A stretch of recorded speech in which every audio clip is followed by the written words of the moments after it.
Hello, everyone. I hope you will support the discussion in the comments and tell me what you would do if you found yourself in the situations I am going to talk about today. They said it in front of the mailboxes where the shade from the row of elm saplings draped the sidewalk like a thin scarf, and the wind was still picking plastic snack bags from the hedges the landscapers had missed. "You're just an old woman in a worn jacket," the tallest board member told me loud enough for the dog walkers to hear. He didn't know the jacket was older than the neighborhood itself, bought for $5 at a church rummage sale 26 years ago, a faded canvas thing with a rip on the left cuff I keep refusing to stitch because my best friend once tugged that thread, laughing, right before we pushed her truck out of a snowbank. The jacket had oil stains from the time I tried to fix a hot water heater myself, and loose change stitched into the bottom hem as an old habit from when I worried about bus fare. That day, the pockets held a folded county property tax map, a mechanical pencil, a small tape measure, and a lemon drop. Their "just an old woman" was layered with a confidence that suggested they had rehearsed it. I can understand how I looked to them. I was standing there in scuffed walking shoes, hair pushed under a knitted cap because I'd been working in a crawl space and hadn't washed out the spider's webs yet. I had come by foot from a duplex 2 streets over because my car, a dusty compact with the upholstery taped along the edges, had a blinking dashboard light I hadn't gotten around to checking.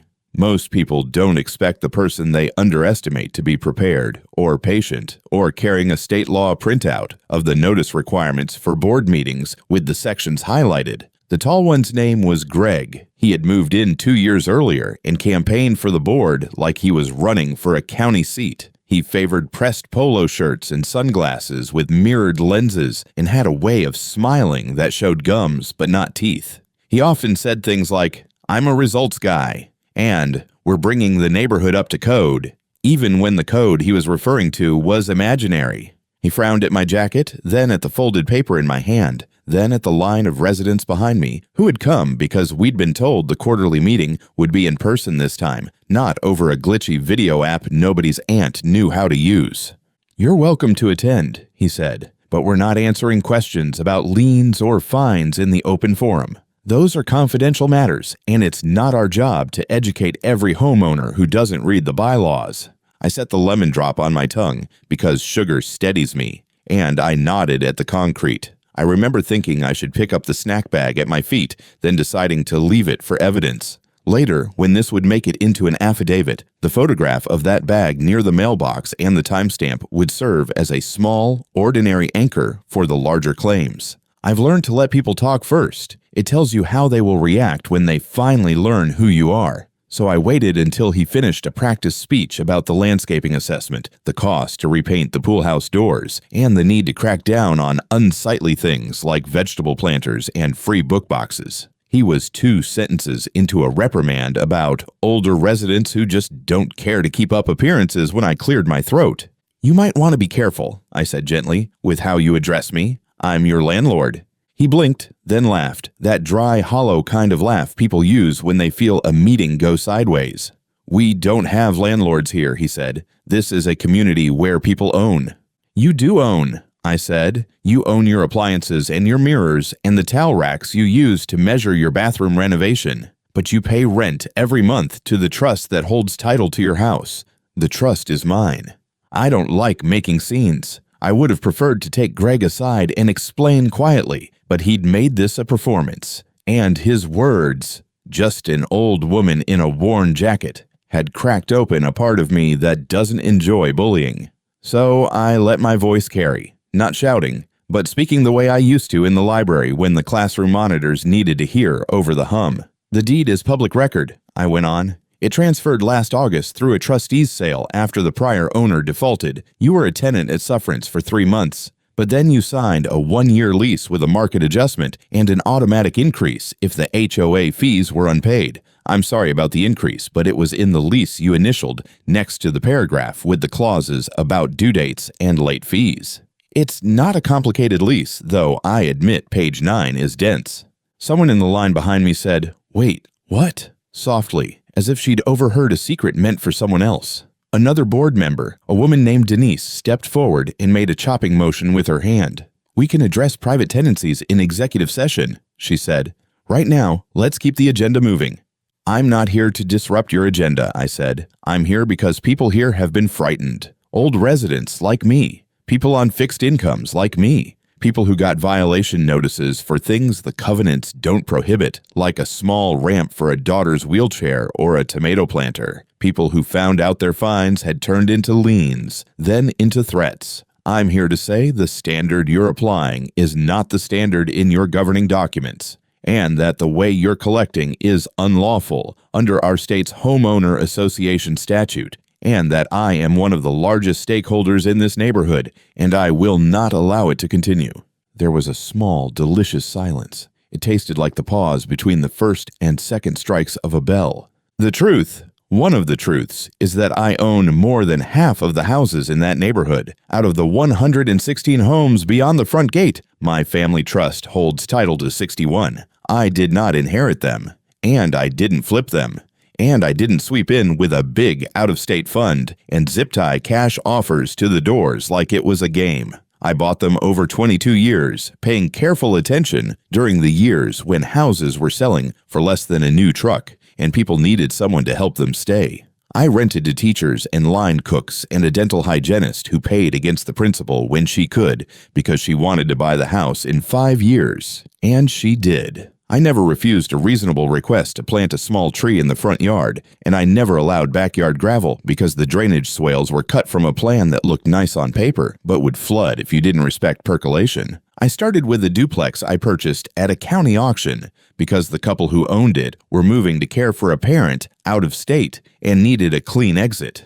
I worked as a librarian then, tracking invoices with a yellow pencil and packing retired books in boxes to sell to a reseller who sent payment in checks that smelled like toner. My first tenant in that duplex was a nurse's assistant who kept a 4 a.m. schedule and once helped me carry a refrigerator down the front steps. We installed it ourselves, leveling it with a folded piece of cardboard, and then we sat on the stoop and ate slices of watermelon with our fingers sticky and our elbows dripping pink water onto the concrete. She taught me to whistle with my thumb and forefinger. I taught her to clean a drain trap. If you were walking by, you would have seen 2 women in worn clothes drinking cheap soda from plastic cups and assume nothing about who held the mortgage. The houses I own now came one by one through patient offers, sometimes with a note written on stationery pulled from the bottom drawer of my desk. If you ever consider selling, please call me. I learned how to read county postings. I learned to stand on front porches and ask people what they needed.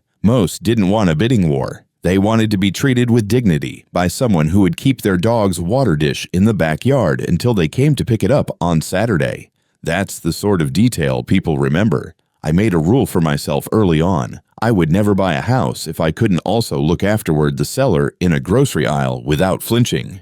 I organized everything in a plain spreadsheet I still use, color-coded for taxes due, insurance renewal, and leases expiring in the next 90 days. I never leveraged more than I could pay on a cashier's salary plus safe savings from renting. I bought during a recession when the bank posters and television shows were shouting about opportunities as if the market were a carnival. I didn't treat my town like a canvas for a business school case study. I treated it like a place where kids learned to ride bikes on cul-de-sacs and where streetlights flickered to life at 8 in the summer and 5 in the winter. I also learned how to assemble a team. An inspector who cared about attic ventilation, an electrician who would insist on a permit when it mattered, a handyman named Luis who collected radios and liked to show me the scratches on his knuckles from resuscitating an obstinate lawnmower. I paid people on time. I knew their kids' names. It's probably surprising, if you go by headlines, that I'm not rich. I don't mean the type of wealth people imagine when they hear owns more than half the neighborhood. The trust structure means rental income feeds a maintenance reserve first, then a property tax reserve, then insurance, then a fund we keep for roof replacements and a separate one for water main breaks, because I've learned the hard way that those always come in threes. I pay myself a modest salary and give bonuses to the folks who work with me when we hit quiet milestones, like 0 open maintenance tickets. When the numbers are good, I add to the tenant grant line item, which lets me tell someone who just started a new job after a stretch of unemployment that will cover part of their deposit. Numbers are stories in there, not just figures. So when I said I own more than half the houses, I wasn't flexing. I was putting a fact on the table, one with many small human footnotes. Here are a few new ones from that morning. I had closed on 3 homes the previous week, each from owners who had asked me not to sell to out-of-state buyers who sent checklists and used words like deploy capital. I had just paid for new roofs on 6 single-story houses with south-facing slopes because the shingles there brittle quickly under summer heat. I had renegotiated the contract for pool maintenance for the community pool because the existing one included a curious administration fee that made me think someone might be getting a free cabana. I had been collecting contractor estimates and board minutes in a binder. I had already filed a request to inspect the association's records. As for the house where the boss of the HOA lived, that property had a heap of footnotes of its own. It was a corner lot with a queen palm that needed skirting and a fence gate that never latched. The prior owner had bought at the top of the market and tapped the equity for a kitchen with a stone island and a wine fridge nobody needed. When the market dipped, the lender filed a notice of default. I attended the trustees' sale out front of the county courthouse and bid against a gentleman in a blue tie who held his phone like it was oxygen. He bowed out 2 increments before my top. I signed the papers, paid with a cashier's check, and took title through the trust. The house was vacant 2 months while we replaced the upstairs carpet with a beige the color of clean oatmeal and painted over a diagonal stripe someone's teenager had loved. Greg moved in after that, not as an owner, but as a tenant. He knew it because he signed a lease. I keep copies of everything. He negotiated. I'll give him that. He asked me to knock $50 off in exchange for a 2-year term. I countered with $30 off the first year and a clause that if the association imposed fines due to his actions, those fines would be added to his rent as additional rent. It was a reasonable clause common in leases. He initialed it after asking whether the association was something that ever fined people. I told him it would be fine if he read the covenants, and he smiled and said he was a quick study. He put his hand out. We shook. He ran for the board a few months later and won in a low turnout election during a rainy week when people found the meeting notice posted on a bulletin board near the mailboxes and read it only after they'd already opened an umbrella. He replaced a woman named Chrissy who had organized block parties and wore visor hats. He spoke about revitalizing property values and keeping undesirable elements out, a phrase I flagged in the small notebook I keep in my jacket, the one with the pencil on a binder clip. I wrote a quiet letter to the board reminding them that selective enforcement was a legal hazard. I add that footnote because it matters, because we teach people early who we are, and they tell us who they are, and we either believe them or pretend not to. When the new board started its letter-writing campaign, I gathered the notices from tenants and owners alike. Grass too tall by half an inch, garden fences 2 slats higher than permitted, charity pickup boxes on the porch past noon, a grandmother's truck parked on the street while she unloaded groceries, a small ceramic frog declared unapproved yard ornament. Then there were the fines that spiked when unpaid. 25 became 50, became 125, then 300, then lien. When a tenant called me, shaking, to say she'd received a paper taped to her door threatening legal action because her cousin parked overnight on a holiday weekend, I told her to leave the paper on the door and take a photo and enjoy her weekend. I started to ask for the association's accounting and vendor invoices. The treasurer, a man whose name I kept forgetting, wrote back with a chart of accounts and blacked out copies of checks to what appeared to be a landscaping company with initials that matched the board members' brother-in-laws, though I could not be certain because the photocopies were crooked and conveniently smudged across the line where the business number would be legible. One thing about being underestimated is that it is economical. People tell you things they don't think will matter. The vendor who serviced the pool confided that he'd been asked to raise his rate and pay the difference back to the board's slush fund for holiday events. The woman who did minute-taking whispered that sometimes the board made decisions through a group chat instead of in meetings. A former board member explained that amendments were passed without quorum by collecting proxies door to door with helpful hand-holding when people didn't understand. I recorded everything in my little notebook, and then in the spreadsheet, and then in a draft complaint I showed to a friend of mine who practiced law, though I promised not to use her name unless and until we had to file. The turning point for me was a morning in spring when a notice was taped to the front porch light of a tenant named Rosa, who had installed a removable ramp over her 2 front steps so her daughter could visit after physical therapy. The notice said the ramp violated the aesthetic guidelines and must be removed in 5 days, or fines would begin at $50 per day. I knew the law on that, knew it the way I know the weight of my jacket on my shoulders. I walked to the board office, a room in the pool house with a window that looked onto a life ring and a locked vending machine. Greg sat inside talking on a phone with a voice raised 2 notches above polite. I waited. When he hung up, I slid him a printout of the relevant sections of federal and state law regarding reasonable modifications and accessibility. He barely looked. "We have standards," he said. "We can't just let people build ramps like we're a campground." "You can, and sometimes you must," I said, tapping the paragraph. "Or you can pay a lot of money to learn that in court." He smirked. "Court?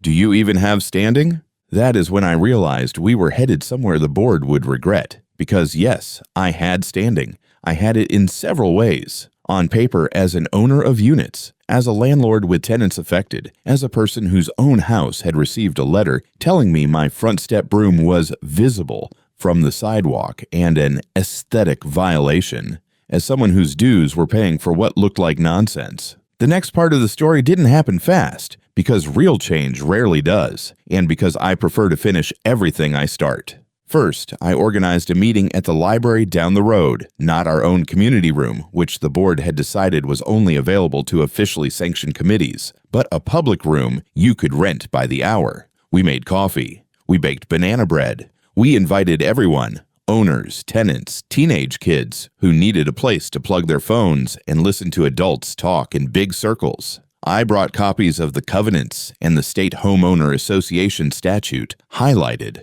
I brought a stack of calendars and a roll of stickers so people could stick their preferred meeting days. We didn't use microphones or PowerPoint slides. We used a whiteboard and dry erase markers and a 2-column list. Rules that exist and rules the board says exist. People laughed, then got serious. They told stories about being fined for sunflower seeds on a porch and for a porch light that was too bright. A man named Joel brought in a faded plastic swan planter he had been told to remove. Then another man carried it around like a parade float. We made a plan. We requested records. We tallied how many votes would be needed to recall the board. We nominated people we trusted to serve temporarily. Denise, who later declined. Joel, who would grow into the role. Me, who said I would prefer not to serve, but would do it if we needed a steady hand for a while. We canvassed door to door with a script that included a question I always ask when I'm buying a house. What do you need? What people needed turned out to be modest. They wanted to stop being afraid to let their grandchildren ride scooters on the sidewalk. They wanted to paint their doors without a form that took 60 days to review. They wanted an association that touched lightly. Second, I filed a complaint. I am careful about filing things.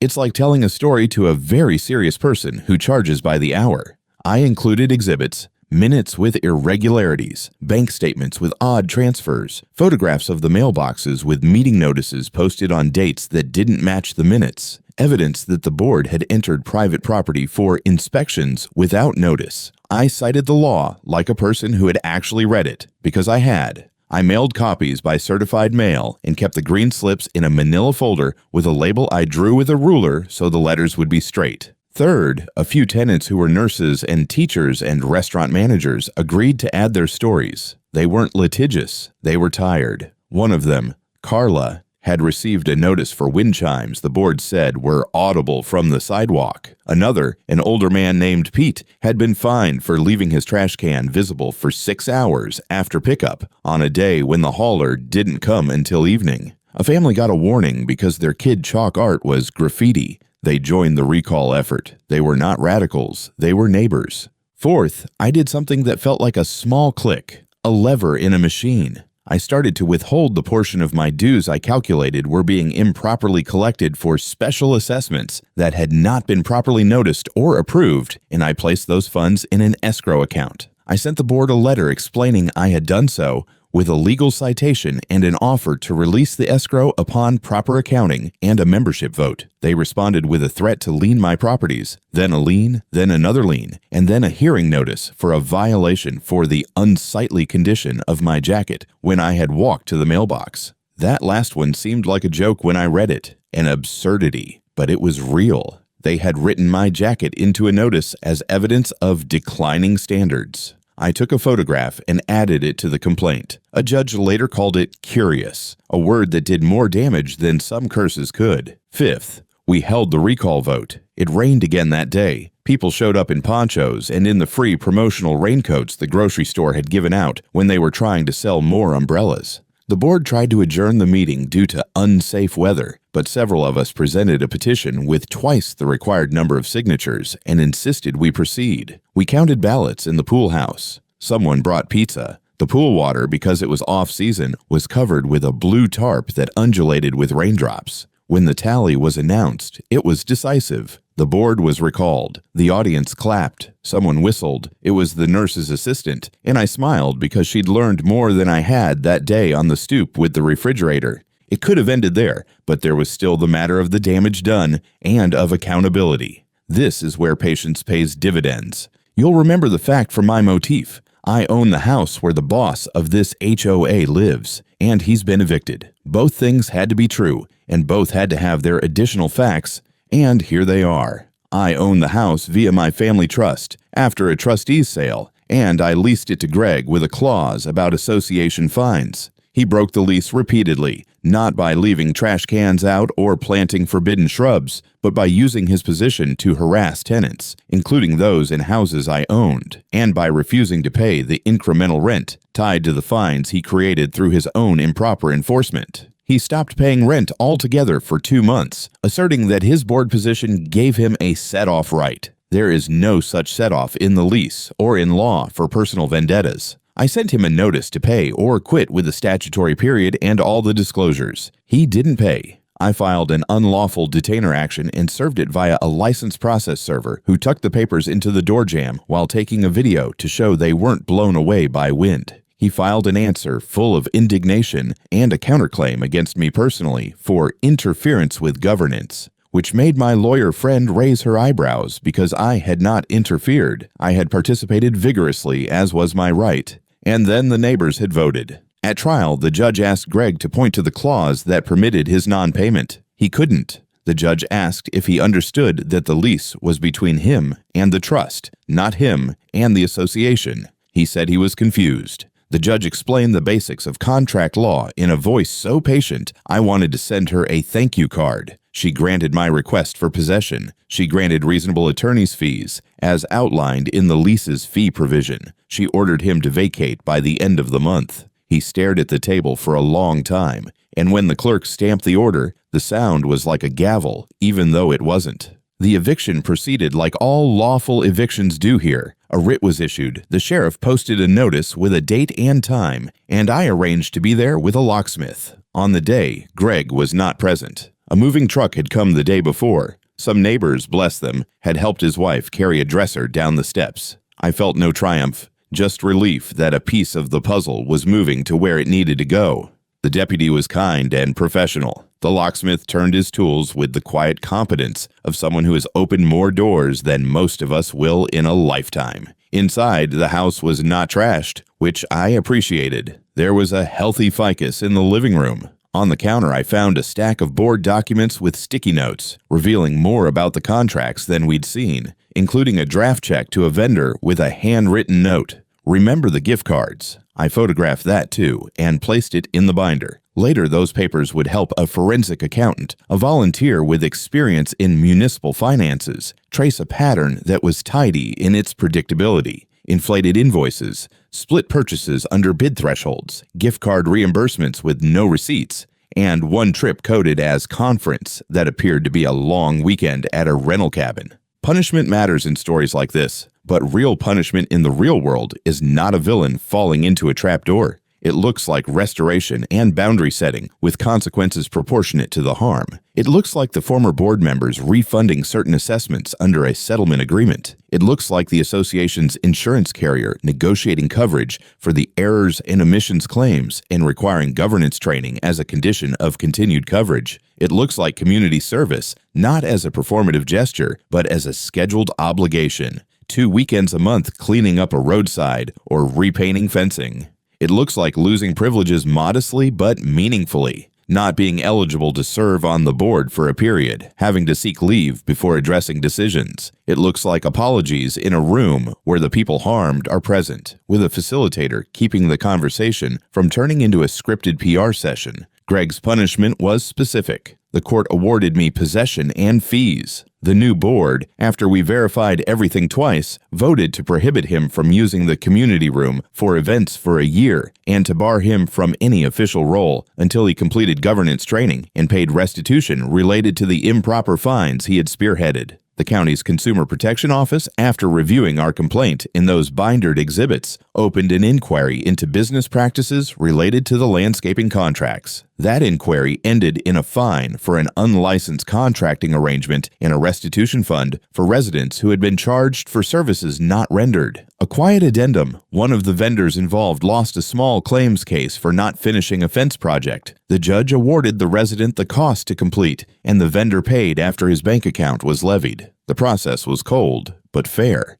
And me. I replaced the lock on the corner house and installed a new gate latch that clicked perfectly. I hired a new tenant, a grandmother named Alondra, who moved to be closer to a job at a pie shop and whose grandson loves toy cars. She put a tiny ceramic frog in the front yard. It's within guidelines which now permit tasteful small ornaments because we have clarified that tasteful means not a safety hazard and not to the board's personal liking.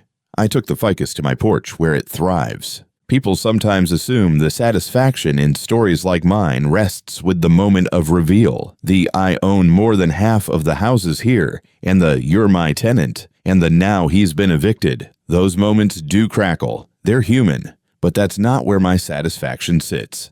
It sits in the quiet after, in the landscaper contracts rebid properly with 3 quotes in an open meeting, in repainted pool house doors with volunteers who signed up for shifts and brought sandwiches to share, in board minutes posted on time, in kids drawing chalk daisies again on the sidewalk under rules that say chalk, like laughter and the sound of wind chimes between certain hours is part of the soundscape of a neighborhood, in a revised policy that spelled out that ramps and grab bars and other modifications are allowed, with a simple notification form and a heartfelt note at the top. We support your access. The jacket is still with me. It hangs by my door, a little more threadbare now, the tear on the cuff still present. I could fix it, but I like what it says when I slip my arm through. Things that are worn work. They carry history. In the inside pocket, there's always a lemon drop, a habit that started when the grocery store gave them away at checkout. In the left pocket, there's my pencil and a notebook, because ideas don't keep appointments. Having walked this road, I've collected bits of realism that might be useful to someone else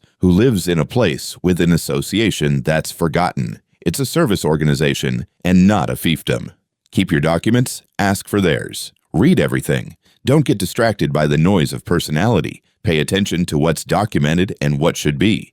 If people make rules in group chats, ask them to restate in a meeting and record it. If they fine you for your jacket, smile and keep the paper for your binder. Don't be unkind, even when others are, not because they deserve your kindness, but because you deserve your own steadiness. Know your laws or find someone who does. If someone asks, "Do you even have standing?" Smile, because you probably do, in more ways than one. Don't fear the word landlord if you are one. Treat it as an obligation, the kind with a ledger that includes forgiveness. And when you stand at a row of mailboxes and someone calls you just an old woman, remember that there is a difference between the surface of a thing and its structure. An old jacket can hold a pencil, and with a pencil, you can draw a straight line with a ruler and then cut along it with a box cutter and make clean edges where before there were ragged ones. What you can't do is make a community believe it's a community if the people in it don't act like neighbors. So the last piece of punishment for the antagonists in our story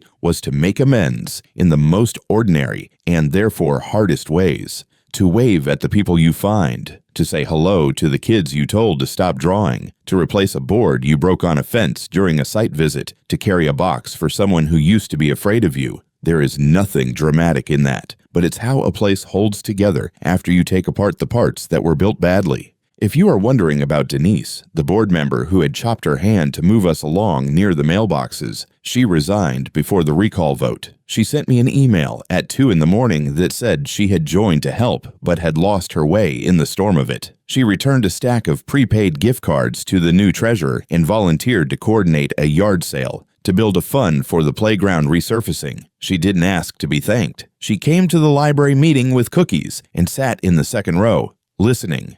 That's a kind of accountability too, not the formal kind, but the everyday.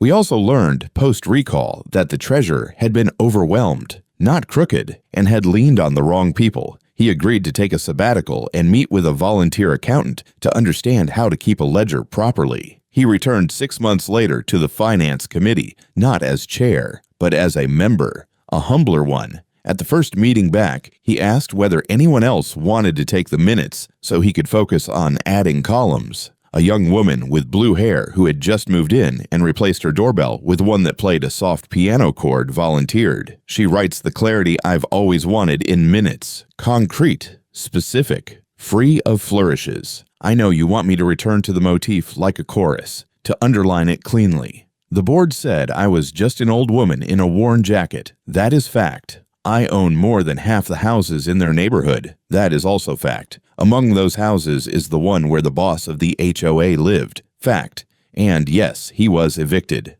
Fact. The new facts braided through each. The jacket's hidden pockets and its history of lemon drops and notebooks and oil stains. The care with which those houses were acquired and the people who live in them now, with their ramps and wind chimes and chalk daisies. The details of how that corner lot became my trust's and how the lease was negotiated with initialed paragraphs, the court process and the locksmith and the ficus and the careful kindness of a deputy doing her job. Realism is a weave, not a bullet list. It isn't a flourish to say the neighborhood now smiles at the sound of garden clippers again, or that the frog in the front yard has become a landmark when giving directions to delivery drivers. Turn left at the street with the frog. It's exactly the kind of detail everyone recognizes when they have lived in one place long enough to own its smallness. There will be people who read this and see a parable about money and power, and they won't be entirely wrong. But if they stop there, they'll miss the smaller thing, people noticing each other. The other day, a boy left his scooter on my lawn. I wheeled it to the walkway and leaned it against the railing. His mother came by later with a pie from the shop where Alondra works. We ate it on the steps as dusk settled. Across the street, Joel, now on the board, carried 2 folding chairs home from a pool committee meeting. He waved his chin in a way that said, "We figured out how to keep the chlorine cost down." And I nodded because I had seen the email. The wind moved the leaves in the elms by the mailboxes, a shiver that sounds like pages turning when you can't see the book. My jacket was on my shoulders, the cuff with the tear catching on a sliver of wood on the railing. I didn't pull to keep from making it worse.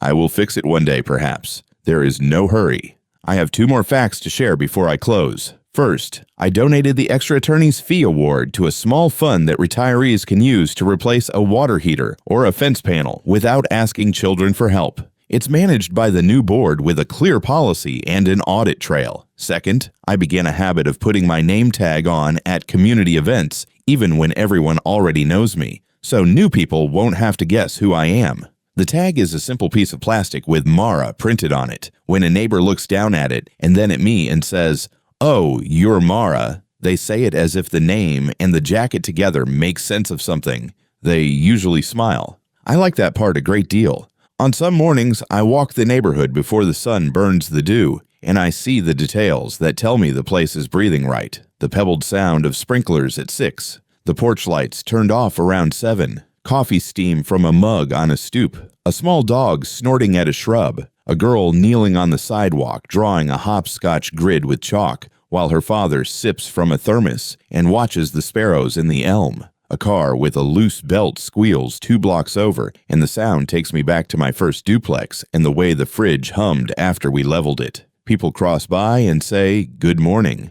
The mail truck comes. I wave to the carrier, who is new and learning where we put packages. He smiles and asks me to confirm the house numbers. I do, and he nods, grateful for the map. I stop at the mailboxes sometimes and run my fingers over the metal where the notices used to be taped. I think of the day the tall board member tossed his words at me and how the syllables fell at our feet like dropped screws. I think of how language holds power and how it can fail when a small piece of paper is held up against a binder full of other small pieces of paper that together tell a bigger truth. That's not poetic, it's administrative. You might think I'm telling you this to say, don't underestimate the person in the old jacket. Maybe that's a part of it. But I'm also telling you this because a neighborhood isn't a company or a brand. It's breakfast crumbs and clipped hedges and notes on the refrigerator about someone's doctor appointment. It's a board that meets for an hour and a half and chooses mulch that won't harbor termites rather than fussing over whether the color of someone's wreath is winter appropriate. It's a librarian with an old jacket who reads the law and the room and who knows that the best meetings end with people leaving in twos, mid-conversation, because they still have things to say to each other after the official stuff is done. It's not complicated if you decide for it not to be. I don't stay angry at Greg. I don't have time for it. The last time I saw him, he was loading a flat-pack bookcase into a car in a different part of town. He looked tired. He looked like someone who had learned something late and at a cost. He saw me and paused. "Mara," he said, not "Miss anything." Not "ma'am," which I don't mind, but which would have fit a distance we no longer share. He started to say sorry. I raised a hand and saved him from the full weight of it. "Take care of yourself," I said. "Don't volunteer for anything until you're ready, and when you are ready, choose something where the stakes are small enough that you can practice being fair." It wasn't a benediction or a rebuke. It was an instruction I would have given a student with a misplaced library book. Go slow. Do the next right thing. He nodded. His eyes were damp. I believe people can be better because I've seen it, not because I need to. Back in the neighborhood, the board now includes a rotating seat for a renter representative because even owners understand that renters are neighbors too, and governance benefits from voices who write another kind of check each month. We made the pool key deposit refundable without a processing fee. We replaced the broken swing on the playground and posted a phone number for repairs that rings an actual person who returns calls within a day. I set up the landlord group to share best practices and to cover each other on inspections so nobody missed a grandchild's school play to meet the plumber. We made a Good Neighbor Award that comes with nothing but a plant cutting and a thank you card signed by kids with marker hearts. I got one once for bringing chili to the bingo night. It sits on my windowsill in a repurposed jam jar and has taken root, which is a thing I like to take literally when I can. At night, when I lock my door, I sometimes take off the jacket and hang it on the chair and smooth the cuff with my thumb. I think of the line that man spoke at the mailboxes and how a line like that can be a beginning if you let it be. You could write this as a fairy tale if you wanted, but it would be a disservice to the tax receipts and the inspection checklists and the check numbers and the quietly heroic patience of neighbors. The magic isn't that the old woman in the worn jacket owned more than half the houses. The magic is that people, when called gently and persistently, will show up in raincoats to count ballots and to bake banana bread and to sit in folding chairs and to say, "Let's get this right." I'm telling you all this because it really did happen this way. Here, where no famous names attach to anything and where, if you looked us up, you wouldn't find our story in a headline. You'd find it, maybe if you were paying attention, in the decreasing number of violation notices and the minutes that got shorter because fewer arguments meant less to record. You'd find it in the ledger with fewer strange transfers. You'd find it in the rental ads that now mention calm, responsive association and in the absence of anonymous online posts complaining about tyrants. You'd find it in the way people stop to talk on the sidewalk, even when there's nothing wrong, because we have learned to use our voices when things are right too. I have time to tell it because the place runs smoother now, and the smoother it runs, the more it feels like real life instead of a board meeting that never ends. If you ever find yourself in a place where someone looks at your jacket and tells you who you are, consider that they may be telling you more about themselves. I'm not a symbol. I'm a woman who keeps lemon drops in her pocket and knows what section of the statute governs record requests. I own more than half of the houses here, including the house where the boss of the HOA used to live, and he's been lawfully evicted after due process and a lease violation with council. That's the plain language of the thing. The poetry, if there is any, is in the space between the words, in the pause from the first strike of the bell to the second, when a neighborhood, newly awake, listens to the echo and decides to make a different kind of noise. Thank you for watching.